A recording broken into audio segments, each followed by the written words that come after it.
So Keir Starmer says that the new UK target for 81% emissions are to be cut by 2035. I'm going to read into this piece from the BBC, you guys.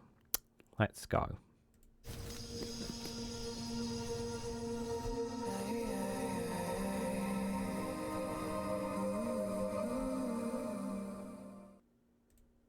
Good morning, good afternoon, good evening, wherever you are in the world. This is Reganelite here with an article from the BBC with the headline that Sir Keir Starmer has said that the new UK target for 81% emissions are to be cut by 2035.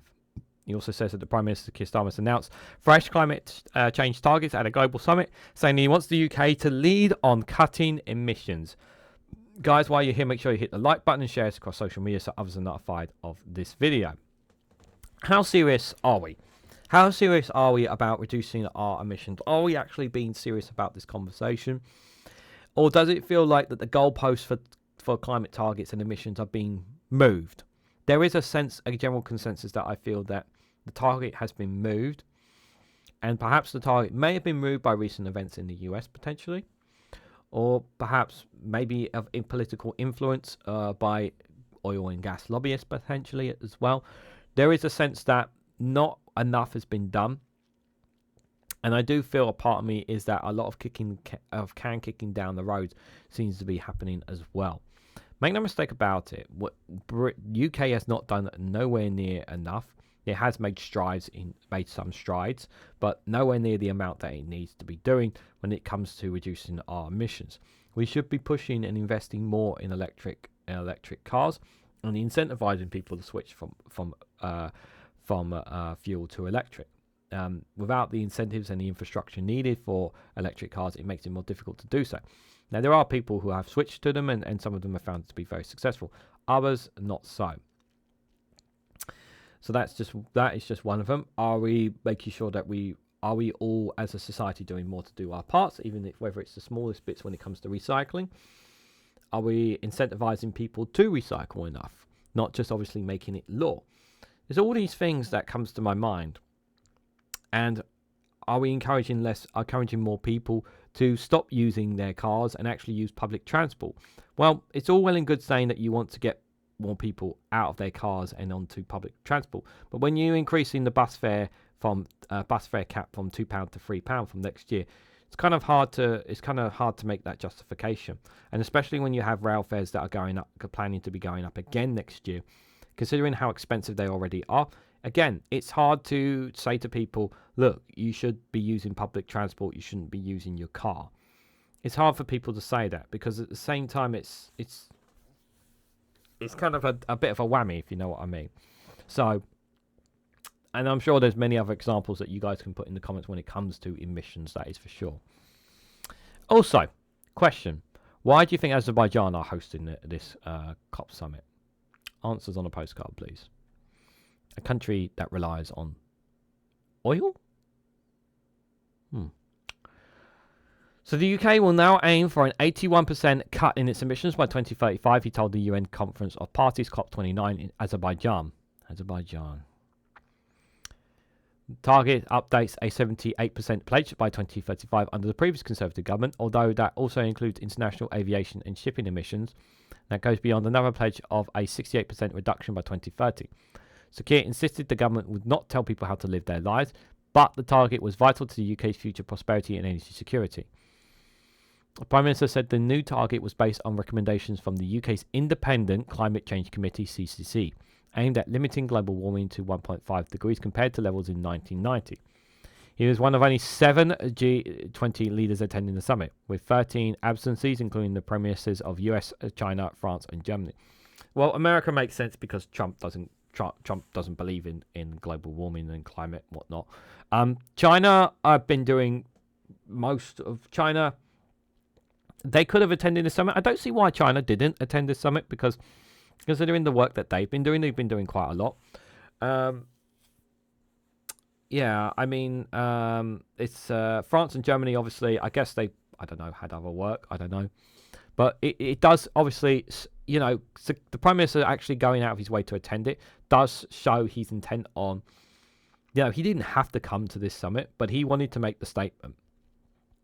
Sir Keir will not be joining these views about President-elect Donald Trump, who has promised to cut climate rules during his election campaign.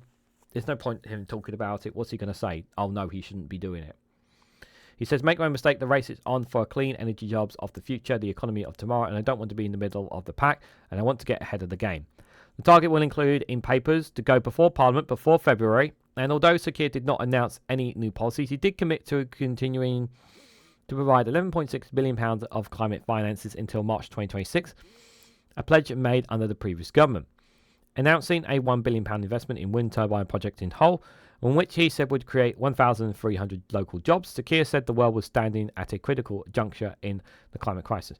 I really want to stress this about wind turbine projects. They really should be done out in the sea, not inland. I really, really think those kind of projects should be done out in the sea, not inland. That's just my personal preference. The UK has called for other countries to match the new target, following stark warnings from the United Nations that the world is on course for a 3.1% rise without further cuts. Latest target is broadly in line with UK's legally binding carbon cutting path towards net zero emissions by 2050, contained in the 2015 Paris Agreement. The international agreement ties the UK to ratcheting up new national determined contributions, NDCs, for carbon reduction every 5 years, which has seen a 68% cut in 2030 to an 81% cut by 2035.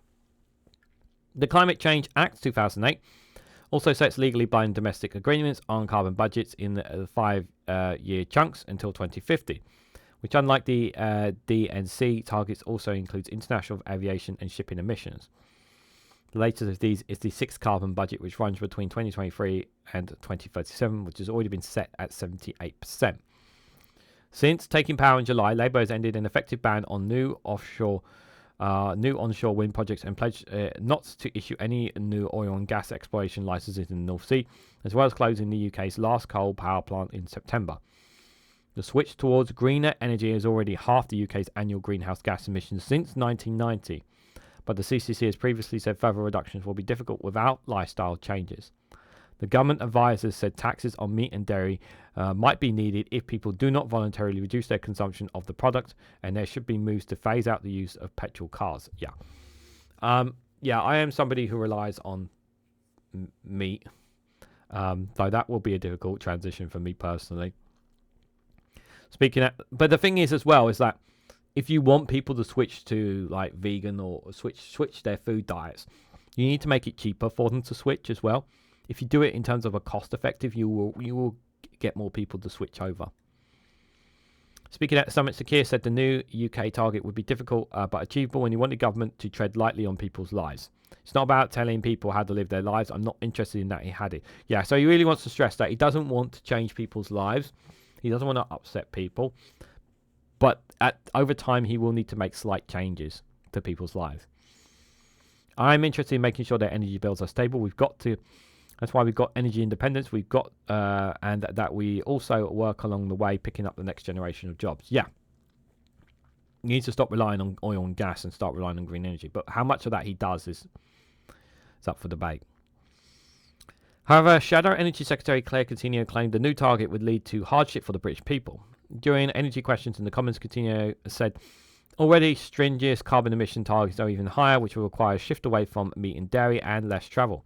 The Conservative MP claimed the approach would see our reliance on Chinese imports, a country which is 60% powered by coal, go through the roof.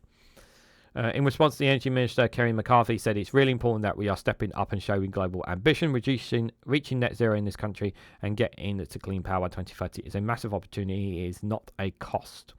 The interim chair of the CCC, Professor Piers Fosters, welcomed the new targets and said it was feasible based on the latest science, technological developments, and the UK's national circumstances.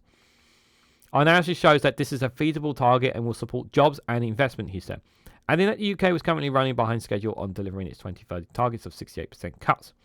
He added that target is only as meaningful as delivery against it. The UK need to get back on track to delivering against our existing 2030 NDC commitment. We need to see further urgent action to speed up development of low-carbon solutions such as energy vehicles, heat pumps and tree planting.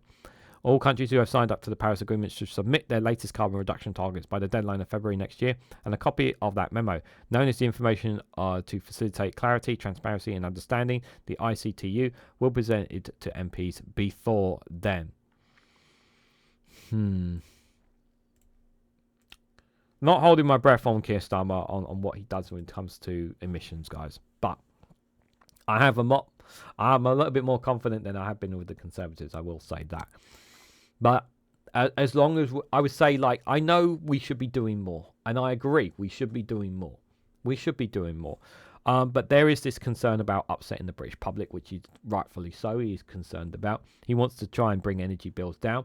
Well, then why not guarantee insulation, all homes to have insulation? Why not incentivize people to have the new homes that you plan on building? Why not incentivize them to have solar panels built on top of them? There's so many things that they could do to transition into green energy, while also helping people build the homes they need, try to help bring down people's bills, because we need to bring down those energy bills. That's one of the biggest problems for people as well, because people right now, this cost of living is just too much for many people. It's way too much money that they're paying into just to have a roof over their head, and it needs to be addressed. So what do you guys think? What do you guys make of Sir Keir Starmer's new target for the 81% emissions in cut by 2035? Do you think he was right to attend as well, considering so many big leaders did not attend? Let me know your thoughts and more on all of this down in the comment section below. Now, if you found this video informative, please hit the like button. I greatly appreciate it. Share it across social media so others are notified of this video. If you haven't subscribed already, please consider subscribing, because it really does help support the channel. If you want to go one step further, financially support me and the work that I do here, you can do so by becoming a YouTube member for as little as 99p, or join me on Rumble or Patreon for exclusive content on those platforms. So thank you all so much for watching, and I hope to catch you all very, very soon.